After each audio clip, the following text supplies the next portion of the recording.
Olá pessoal, eu sou o professor Schiavone e estou aqui no aulalivre.net para revisar com vocês a democracia populista, o período que vai de 45 até 64, um período entre duas ditaduras militares. Como isso é uma aula de revisão, para você entender um pouquinho mais sobre a democracia populista, você deve acessar lá no aulalivre.net a apostila sobre esse tema. Tá certo? Vamos lá, vamos começar então a nossa aula. Bom, a democracia populista, ela é caracterizada geralmente, via de regra, de um modo bastante amplo, pela disputa entre duas forças ou dois projetos de desenvolvimento do Brasil. Observamos que nós estamos vivendo aí um momento, em termos mundiais, um momento de Guerra Fria. Esse é o contexto geral, contexto de Guerra Fria. Nesse contexto de Guerra Fria, aqui no Brasil, o grande debate é para onde vai o Brasil? Como o Brasil vai se desenvolver depois de todo aquele processo de industrialização que Vargas iniciou lá no Estado Novo? Os projetos que estão em disputa é um projeto que nós vamos chamar de projeto intervencionista e um projeto liberal. Tem um grupo chamado de nacionalista que defende que o Estado deve controlar, deve intervir na economia e deve, desse modo, desenvolver o Brasil, fazer com que a indústria cresça, com que os índices do Brasil em todos os campos melhorem, a partir dessa intervenção forte do Estado. Tem um outro grupo, que é o grupo liberal, também chamado de entreguista, que acha que não, que o Brasil, para se desenvolver, ele precisa trazer de fora a tecnologia e essa tecnologia ela vai promover um crescimento rápido, um crescimento acelerado do país. É isso, na realidade, a disputa entre os dois tem a ver muito com o tempo e com o modo. Os liberais querem um crescimento rápido e acelerado, enquanto que o grupo intervencionista nacionalista ou nacional desenvolvimentista quer que esse desenvolvimento seja um desenvolvimento sustentado. Eles divergem em relação a uma quantidade enorme de temas. Tudo que é tema, como por exemplo a reforma agrária, o grupo intervencionista nacionalista defende a reforma agrária, enquanto o outro grupo é contra a reforma agrária, e defende o direito de voto do analfabeto, o grupo nacionalista, enquanto que o grupo liberal é contra o voto do analfabeto, tem uma postura mais elitista, ainda que ambos digam que defendem a democracia. Nós vamos ver que o grupo liberal, ainda que afirma que defende a democracia, inúmeras vezes ao longo desse período ele vai tentar dar uma série de golpes. Vamos dar uma olhada então em alguns governos da democracia populista. Vamos começar com o governo do Dutra, que começa em 45 e vai até 51. O que caracterizou esse governo? Esse governo vai acontecer num contexto de Guerra Fria. Nesse contexto de Guerra Fria, o Dutra, para demonstrar boa vontade com o governo norte-americano, ele rompe com a União Soviética e fecha o Partido Comunista Brasileiro em 47. Nesse mesmo governo nós vamos ter também um plano econômico, que é o primeiro plano agora dessa era, da era da democracia populista, que é o plano SALT. Nesse plano SALT, o Dutra diz que vai atacar 4 metas: saúde, alimentação, transporte e energia, e a partir disso o país vai voltar a crescer. Por que o país vai voltar a crescer? Bom, porque tinha acontecido um problema. O problema foi que o Dutra, logo que assumiu seu governo, libera as importações e há uma fuga muito grande de dólares do país. Há um gasto muito grande das reservas de dólares que o Brasil havia acumulado durante a Segunda Guerra Mundial. Afora isso, a dívida externa brasileira também havia aumentado bastante durante esse governo. Por isso ele faz o plano como uma tentativa de resolver os problemas econômicos que ele mesmo havia criado. Nesse governo também é importante a gente lembrar que foi promulgada a nova Constituição brasileira, a Constituição de 46. O Dutra termina seu governo de um modo absolutamente melancólico e ele é sucedido pelo Vargas. Vargas retorna e vai de novo tentar arrumar a casa que ele havia entregado para Dutra em ordem lá em 45. Muito bem, o Vargas começa a governar em 51, deveria governar até 56, mas não vai ficar só até 54. Ele foi eleito com o apoio do PTB e do PSP, Partido Social Progressista, um partido forte em São Paulo, que tinha o apoio, que era liderado pelo Adhemar de Barros, uma figura proeminente no estado de São Paulo, conhecido também como o Rouba Mas Faz. Ele é eleito por esses dois partidos e é no governo dele que vai acontecer a disputa mais violenta entre os dois projetos, que é o projeto nacionalista e o projeto nacional desenvolvimentista e o projeto entreguista. O que vai acontecer aqui? O ponto áureo dessa disputa entre os dois vai ser a criação da Petrobras em 53. Com a criação da Petrobras em 53, o grupo nacionalista se reforça dentro do governo do Vargas, o que faz com que o grupo liberal, que estava também participando do governo e que em alguma medida dava apoio para o governo, se retire do governo e comece a fazer uma oposição sistemática. Nessa oposição sistemática vai se destacar a figura de Carlos Lacerda, da UDN, e do jornal Tribuna da Imprensa, que era, na realidade, administrado pelo Carlos Lacerda. Muito bem, depois de uma série de denúncias que o Lacerda faz contra o Vargas, tentando desmoralizar o Vargas e o governo do Vargas, o que acontece? Eles acabam sendo desmoralizados. Os conservadores acabam se desmoralizando porque as denúncias se mostram infundadas. Quando se tem absoluta certeza que os nacionalistas estão com tudo nesse governo, acontece o incidente chamado de episódio da Rua Toneleiros, ou o atentado da Rua Toneleiros. Um atentado contra o Carlos Lacerda. O Carlos Lacerda não morreu nesse atentado, mas morreu o major da aeronáutica, o major Rubem Vaz. E a partir desse momento vai começar uma crise no governo Vargas. Essa crise vai culminar com o episódio do suicídio de Vargas. Durante todo o processo em que está se investigando quem tentou matar Lacerda, se tentava vincular o grupo lacerdista, o grupo da UDN, tentava, junto com os militares, tentavam vincular a tentativa de assassinato, ou esse atentado contra o Lacerda, ao Vargas. Não conseguiram isso, demoraram bastante tempo para conseguir isso, mas eis que finalmente eles descobrem que, de algum modo, está envolvido nesse atentado o chefe da guarda pessoal de Vargas, Gregório Fortunato. Desse modo, o grupo, então, conservador, o grupo ligado ao UDN e aos militares, se reforça e vai tentar golpear Vargas. Vai até Vargas no Palácio do Catete e leva para ele, esse grupo leva para ele, a carta de renúncia. Vargas diz que vai ler essa carta de renúncia e no dia seguinte vai dar alguma resposta para os golpistas, sendo que naquela mesma noite, no dia 24 de agosto de 54, Vargas se mata. Dá um tiro no próprio coração e lança, então, a tal de carta-testamento, onde ele esclarece os motivos do seu suicídio.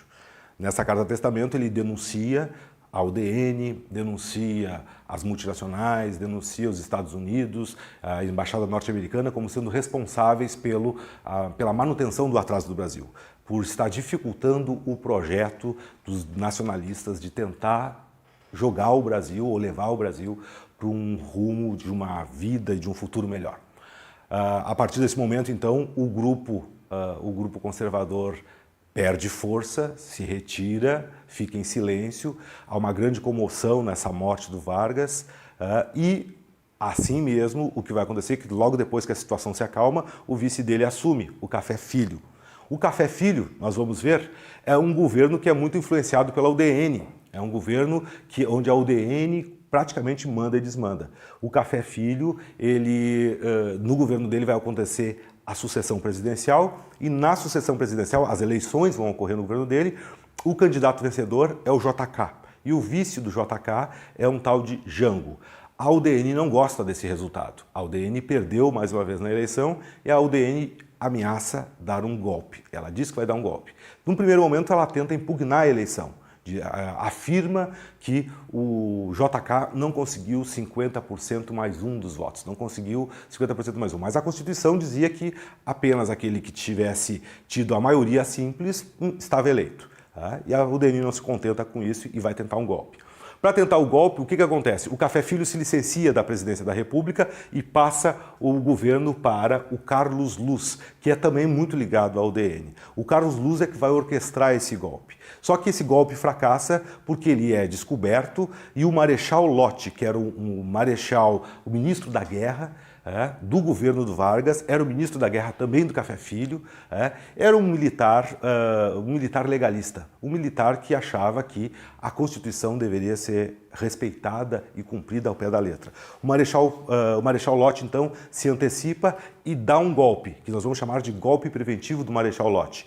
Destitui o Carlos Luz, destitui o Café Filho e coloca no poder o Nereu Ramos, presidente do Senado. Nereu Ramos assume em 55 e dá a posse, então, e garante a posse do sucessor dele, que é o JK. Começa aqui o governo do JK. O JK, durante a sua campanha, tem um slogan onde ele diz que vai desenvolver o Brasil nos seus 5 anos de mandato, o que o Brasil levaria 50 anos para se desenvolver. 50 anos em 5, esse é o lema do governo JK. Esse lema da campanha se materializa no plano de metas. É um plano econômico onde o governo tem 5 metas que ele vai atacar: transporte, indústria de base, energia, alimentação e educação. Dessas 5 metas, ele diz que, em atacando elas, o que vai acontecer é que o Brasil finalmente vai se desenvolver. O fato é que, para realizar esse plano de metas, ele precisava de muito dinheiro e ele endivida o país ao pedir fazer uma série de empréstimos lá fora no exterior. Afora isso, ele emite muito dinheiro, porque o dinheiro que se precisava para aplicar o plano de metas tinha que ser um dinheiro rápido. O plano de metas dá certo? De certo modo, sim. Há uma quantidade enorme de multinacionais que entram aqui dentro do país, o país começa a produzir, a desenvolver a indústria automobilística, o setor industrial cresce bastante, os PIBs nessa época, durante o governo do JK, são PIBs bastante altos, parece que o plano de metas estava funcionando. O problema todo é que depois, quando se vai avaliar, lá no final do governo do JK, o plano de metas, se vê que a industrialização ficou muito concentrada no sul e no sudeste. O nordeste ficou de fora dos benefícios dessa industrialização, dos benefícios desse desenvolvimento. Para superar esse problema, o governo cria a SUDENE, Superintendência do Desenvolvimento para o Nordeste. O problema é que a SUDENE se transforma também num cabide de emprego. Um cabide de emprego para a qual, então, o governo federal manda dinheiro e essa SUDENE, como ela está controlada pelas elites nordestinas, as elites nordestinas acabam embolsando esse dinheiro e o Nordeste acaba não se desenvolvendo. Nesse mesmo contexto em que o JK está atuando, surgem as ligas camponesas. Surgem as ligas camponesas, que são, na realidade, que tem como slogan: vamos fazer a reforma agrária, na lei ou na marra. Ou o governo faz a reforma agrária como ele havia prometido, na lei, garantido pelo programa, inclusive, de metas, ou então nós vamos fazer na marra. As ligas camponesas causam uma grande dor de cabeça para esse governo aí, para o governo do JK. E, por fim, para coroar o plano de metas, em 61, no final do governo, é fundada a cidade de Brasília, a capital que passa a ser a nova capital federal. A capital é transferida, então, do Rio de Janeiro para o Planalto Central. Termina, então, o governo do JK e foi eleito para a presidência da República Jânio Quadros. O governo Jânio Quadros vai ser um governo bastante curto, vai ser um governo de apenas 7 meses. Ele começa em 61 e termina em 61 mesmo. O que é curioso nesse governo? O curioso desse governo é que nós vamos ver que a política interna e a política externa dele são bastante distintas. A política externa ele faz para tentar agradar os conservadores, por isso nós vamos chamar de uma política interna conservadora. Na realidade, o Jânio Quadros se transforma numa espécie de delegado de costumes. Ele proíbe o biquíni, proíbe as corridas de cavalo, a venda de bebidas alcoólicas durante a semana, proíbe os jogos, fecha os cassinos, enquanto o Brasil estava atravessando uma crise bastante séria, estava com problemas econômicos bastante sérios que eram herança do plano de metas, herança lá do governo JK. A dívida externa estava alta, a inflação estava alta, nós tínhamos problemas sérios no campo ocorrendo e ele não atacava nenhum desses problemas, ele se preocupava com problemas menores. A política externa do Jânio Quadros vai ser bastante distinta da política interna. Na política externa, ele vai fazer uma política externa independente. Essa política externa independente, ela talvez procurasse agradar aos grupos progressistas, aos grupos nacionalistas. Ele, na realidade, tentava agradar os dois lados, agradar o DN e agradar também o pessoal do PTB. Na realidade, ele não conseguia agradar ninguém, mas ele tentava. A política externa independente, elementos que possam fazer com que a gente entenda ela, porque ela é difícil de ser entendida, porque ela é bastante distinta da outra, por exemplo, a condecoração do Che Guevara, o reatamento com a União Soviética. Ele envia, num dado momento, Jango, que é o vice-presidente dele, João Goulart. O Jango é enviado à China, à China comunista, para uma missão diplomática. Né? E é justamente quando o Jango João Goulart está na China, que, surpreendentemente, Jânio renuncia. Por que ele renuncia? Ele morreu sem explicar. Ele disse apenas que forças terríveis o obrigaram a renunciar. Ele nunca esclareceu muito bem isso. O fato é que a renúncia do Jânio Quadros abriu uma crise política sem precedentes. Os grupos golpistas, aqueles mesmos que atentaram lá contra Vargas, voltam de novo à carga e tentam, de alguma forma, dar um novo golpe. O que é esse novo golpe? O novo golpe é impedir que o vice-presidente, o Jango, que está na China, assuma a presidência da República. Essa crise política vai ser resolvida quando estoura no Rio Grande do Sul a campanha da legalidade. Imediatamente, o governador do Rio Grande do Sul, Leonel Brizola, consegue trazer para o seu apoio, para o apoio da sua causa, a Brigada Militar, que é uma força policial lá no Rio Grande do Sul. O Terceiro Exército adere também à campanha da legalidade. O Marechal Lott, que havia perdido a eleição, está lá no Rio de Janeiro, lança um manifesto apoiando que a legalidade seja cumprida. E a partir desse momento, a situação do país é uma situação bastante periclitante. Há um risco de uma guerra civil. Porque de um lado tem os golpistas, a UDN, a Escola Superior de Guerra, mais uma série de outros militares que estão a favor do golpe, que não querem que Jango assuma. E do outro lado, nós temos então Leonel Brizola, o Marechal Lott e o Terceiro Exército defendendo a posse de Jango. Então, havia o risco dessa guerra civil. Para evitar a guerra civil, se acha uma solução de compromisso ou uma solução negociada. Ambos os lados vão ceder. Os golpistas vão aceitar que o vice-presidente, que o Jango, assuma a presidência da República, mas eles não querem que o Jango governe. Então, para que isso aconteça, vai se adotar no Brasil o parlamentarismo. O que significa isso? Significa que o Jango vai ser só formalmente o presidente, mas quem vai administrar o Brasil vai ser o chefe de gabinete, o equivalente na Inglaterra ao primeiro-ministro. E aí começa então o governo agora do Jango, que vai ter duas fases. Uma primeira fase que nós vamos chamar de parlamentarista e uma segunda fase presidencialista. Já dá para intuir que o parlamentarismo não vai ter muito sucesso aí. Ou seja, o governo do Jango começou em 61, ele deveria terminar em 64. Mas nesse curto período de tempo, nós vamos ver que vai acontecer uma série de reviravoltas. Nós podemos já deduzir e intuir que vai ser um governo muito tumultuado. Na fase parlamentarista, o importante é a gente lembrar que aquela crise econômica herdada lá do JK, herdada lá do plano de metas, ela continua ainda sem solução.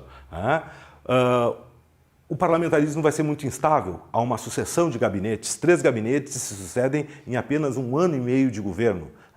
Se chega rapidamente à conclusão que o sistema parlamentarista não estava funcionando. Aí se faz um plebiscito em 63, um plebiscito que estava previsto para ocorrer no final do governo do Jango, lá em 65. Então ele é antecipado. E nesse plebiscito há a vitória do presidencialismo, ou seja, a população brasileira diz que deve-se devolver os poderes para o Jango, para o presidente governar e deve-se acabar com a experiência parlamentarista. Vai começar então, a partir de 63, a segunda fase do governo do Jango, que é a fase presidencialista. Na fase presidencialista do governo do Jango, ele acredita que ele vai governar até 66. Por isso ele faz um plano chamado Plano Trienal. Ele acha que vai governar mais 3 anos. Só que isso não acontece. O plano trienal acaba não dando certo porque ele precisava de recursos e os Estados Unidos e o FMI se negaram a dar recursos para aplicar esse plano ou para desenvolver esse plano aqui no Brasil. Por esse motivo, o Jango passa a fazer as reformas estruturais de base ou apenas reformas de base. Essas reformas de base eram uma série de reformas pelas quais o Brasil ia passar e que garantiriam, de algum modo, o desenvolvimento do país. Dentro das reformas de base, estava previsto uma série de reformas de caráter social. E uma das reformas, a mais importante delas, era justamente a reforma agrária. A reforma mais polêmica de todas elas e que era, na realidade, o sustentáculo de todas as reformas de base. Se a reforma agrária não ocorresse, as reformas de base também não ocorreriam. A partir dessa proposta do Jango de fazer essas tais de reformas estruturais de base, o grupo conservador, e aí entendemos por conservador o PSD, a UDN e os militares, principalmente os militares ligados à Escola Superior de Guerra, ficam num alvoroço tremendo. Acusam o Jango de ser comunista, acusam o Jango de estar querendo implantar um regime socialista no Brasil, como se a reforma agrária fosse um projeto socialista. Não é. É um projeto capitalista. Para tentar fazer com que o Congresso Nacional aprove as reformas de base, o Jango começa a desenvolver uma política de mobilização das massas. Ou seja, vai fazer uma série de comícios pelo Brasil afora, onde o povo brasileiro vai dizer se é a favor ou contra essas reformas de base. O primeiro comício feito é o comício da Central do Brasil, em 13 de março de 64. Ou seja, muito próximo do golpe. 13 de março de 64, ele faz esse comício, é uma sexta-feira, e o lema do comício é: a sexta-feira é 13, mas o azar é deles. Ocorrem nesse comício uma quantidade enorme de pessoas, 300 mil pessoas se reúnem diante da Central do Brasil, o Jango e todas as forças progressistas ficam muito animadas com isso, o Jango já decreta um início de reforma agrária lá durante o comício e os grupos conservadores, por outro lado, estão absolutamente preocupados com os rumos que está tomando o governo do Jango, com a força que o governo está tomando e está demonstrando com esse comício. Por isso, 6 dias depois, no dia 19 de março, acontece em São Paulo a Marcha da Família com Deus pela Liberdade. O que é essa Marcha da Família com Deus pela Liberdade? É uma marcha, é uma espécie de comício, organizado pela direita, organizado pelos grupos contrários à reforma de base, justamente para dar um sinal para o Jango, um sinal claro para o Jango, de que havia uma parte da sociedade brasileira que não estava contente com os rumos que o governo dele estava tomando. Essa Marcha da Família com Deus, convocada pela UDN, pelo PSD, por uma série de grupos fascistas e outros grupos ligados aos conservadores, ela atrai 500 mil pessoas. Foi maior do que o comício da Central do Brasil. De certo modo, essa Marcha da Família com Deus pela Liberdade é uma espécie de sinal que se está dando para os militares darem o golpe. E é o que acontece. No dia 1º de abril de 64, começam a se mobilizar tropas de Minas Gerais, vão em direção ao Rio de Janeiro com o objetivo de prender Jango. Em seguida, as tropas de outros militares cercam o Congresso Nacional e inicia o golpe. Inicia o golpe, Jango vem para o Rio Grande do Sul, foge para o Rio Grande do Sul, juntamente com Brizola. Os norte-americanos estão preocupados com isso também, com o golpe militar no Brasil, porque pode haver alguma resistência, há expectativa de que haja resistência por parte da sociedade. Os americanos então organizam a Operação Brother Sam, onde um grupo de navios vai se deslocar aqui para o Brasil, da Marinha norte-americana, para dar suporte para os golpistas. O que acontece é que, no meio do caminho, eles recebem a notícia, os navios, de que não era necessário. Os militares dizem, foi muito fácil dar o golpe, caiu como um castelo de cartas. E desse modo se encerra a curta experiência com o golpe militar, essa curta experiência de 19 anos, essa experiência democrática que o Brasil teve, que foi uma das mais importantes da sua história. Inicia, a partir de 64, esse momento triste da história brasileira, que ainda hoje deixou uma série de marcas e que nós vamos ver a partir do nosso próximo encontro, então. Bons estudos para vocês e não esqueçam de acessar o aulalivre.net e baixem lá a apostila em PDF que está disponível. Até mais! Siga o aulalivre.net nas redes sociais e fique por dentro de tudo o que acontece em nossos cursos: YouTube, Twitter e Facebook. aulalivre.net, seu portal de cursos grátis.